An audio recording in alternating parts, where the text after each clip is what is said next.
Hi. We first heard of Julian Assange during the wars. Really, you know, being at a women's centre, we were anti-war. We went on to a lot of demonstrations when the US-UK invaded Afghanistan, Iraq in 2003. You know, there were demonstrations of millions. The older people in the audience will know and probably were there, because it was one of those occasions, rare occasions in your life, where you just feel like everybody's come out on the street to demonstrate. You know, in this country, that's quite an unusual thing.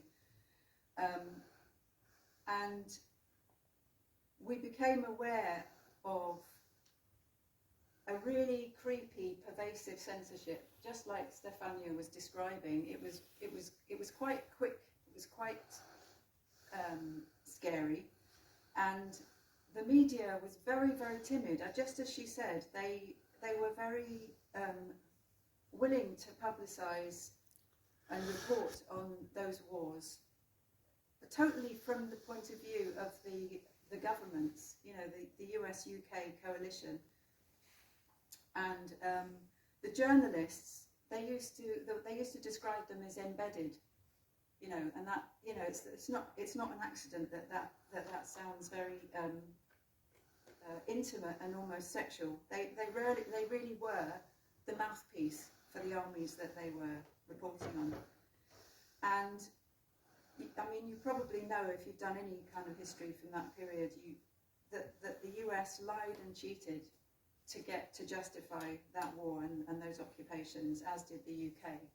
And many of us knew it, and it was, you know, just horrific to see Parliament voting, you know, for war on fake evidence, which has long since been exposed, so I don't need to go into that. But it was horrific to see it happening at the time. And in 2004, Women Against Rape and Black Women's Rape Action Project, our colleagues, wrote an open letter to all women MPs called Neither Blood Nor Rape for Oil, because we all knew that these invasions were backed by big money and big business, and that the governments of the West were doing the bidding of those people with money. And not one woman MP responded. Over the years, we worked with women from Iraq who were based in Britain, with women from Afghanistan, and all kinds of other countries where, you know, women were up against a war situation, not only an invasion by the West, but, you know, local wars as well. And we knew that war is a very typical time where women and children get persecuted sexually, get raped, tortured, and so on and so on. And, you know, we had an education, because our centre's a very international centre. We had lots of visitors all the time from many different countries, and we're a very mixed set of people together too. So, you know, we just were like, well, don't those rape victims count? What is going on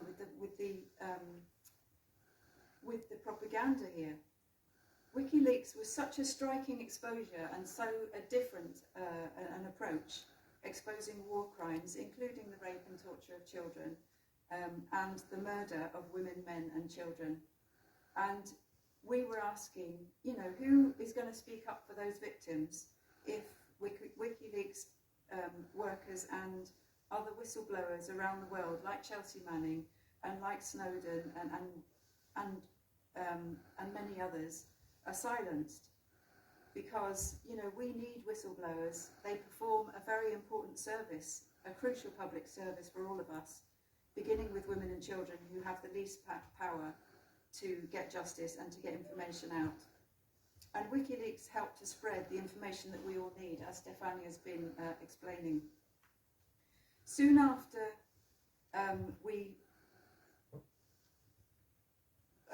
there was a really important video that went viral, which Deepa just referred to, about collateral murder. It's kind of nicknamed the collateral murder footage. And it's been shown at various events, you know, that I've been to, and it's absolutely shocking footage of US. It's filmed inside a US aircraft, war aircraft, and it basically shows you in real time how a group of people on the ground were targeted, were seen, identified, and shot at in cold blood. And you see, you know, women and children and their family and stuff come out of houses running to try and see if they're dead, pull them, you know, into the little buildings and stuff like that. And then they all get shot too. And it's just really so shocking to see it. And here, the glee of the American soldiers from inside their aeroplane. And, you know, Nils Melzer, the UN rapporteur that we've been talking about, who wrote this book, has called that a war crime and has called it murder, you know, and nobody's been prosecuted for that. And soon after that leak, and the leaks that were put out about other rape and torture in Afghanistan, Iraq, Bosnia, and also Haiti, Assange was faced with allegations of rape in Sweden. And just on a quick note, I was glad that Andy Worthington on that film said that there was a deliberate focus on the personal to distract from the principles, because as soon as basically that is what's gone on all along, you know, since Assange was gone after. There's been a real character assassination, and the allegations in Sweden were very central to that character assassination, and a reason why many people have been put off from supporting his right to justice, and flowing from that, the right of every journalist to report corporate and state crimes. So in 2010, when these allegations came to light, we basically had our first letter on this issue published in The Guardian on the letters page, where we called out the unusual zeal with which he was being pursued. It really smelt of state corruption from day one to us, because we knew what he'd been doing. We knew that he was an enemy of the state, as they say, and it was a classic case of somebody being targeted by the authorities and set up. And one of the reasons we could see that is that the way it's been handled has been unlike any other rape investigation we've seen anywhere in the world. We strongly observed that justice wasn't being served, it was being perverted by the colluding states, those mainly being Sweden, the UK and the US. And we have continued to speak out on this in the media, you know, through the years up until the present day. Should I say something about the case itself from the book, or? Yes, if you wouldn't mind, maybe if you don't mind hanging on for a second, I'll just read out a section from the book that relates to this. In Sweden, this is the two women are referred to by their initials SNA in this conversation. They are the two women whose allegations were weaponized against Julian. And I'm reading from Nils's book. Nils, I forgot to mention, is a fluent speaker of Swedish. And so he's looked at the original documentation within the Swedish police, but he's also a lawyer with many years' experience in international and other law, understands conflict very well, particularly given his time at the ICRC, and understands torture and understands the link between physical and psychological torture, because Nils always points out that all torture is psychological torture, because when they are torturing you physically, they are trying to break your will, break your spirit, in addition to causing physical pain. And also that psychological torture has lots of physical consequences. So this is a real expert in the subject, and this is an extract from the book.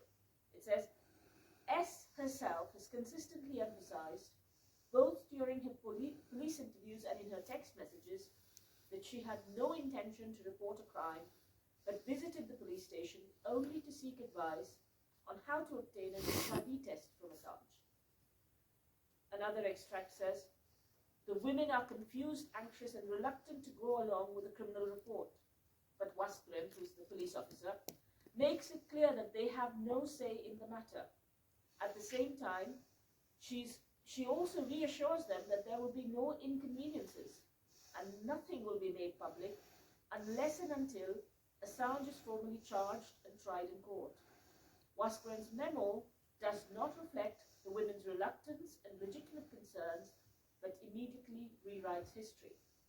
And I want to just emphasize the words formally charged, because despite this case lasting for about 7 years, it was always kept at preliminary investigation stage. So when you read in the newspapers the charges against Assange in Sweden, know that that is a lie, because there were never any charges. The case was kept at preliminary investigation stage so that exculpatory evidence, evidence that would clear his name, did not have to be released. And scrutiny did not have to be done of the processes in the way they should, and the failures in processes and the complete neglect of the women. But just two other quotes.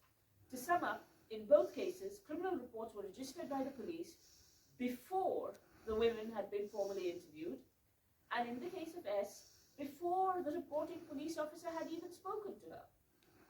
Both women later confirmed that Wasgren had immediately made very clear to them that the alleged facts amounted to the crime of rape and must be prosecuted ex officio, regardless of their own preferences or consent.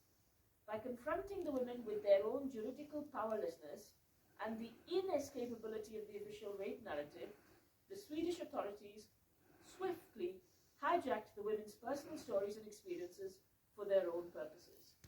I don't know if that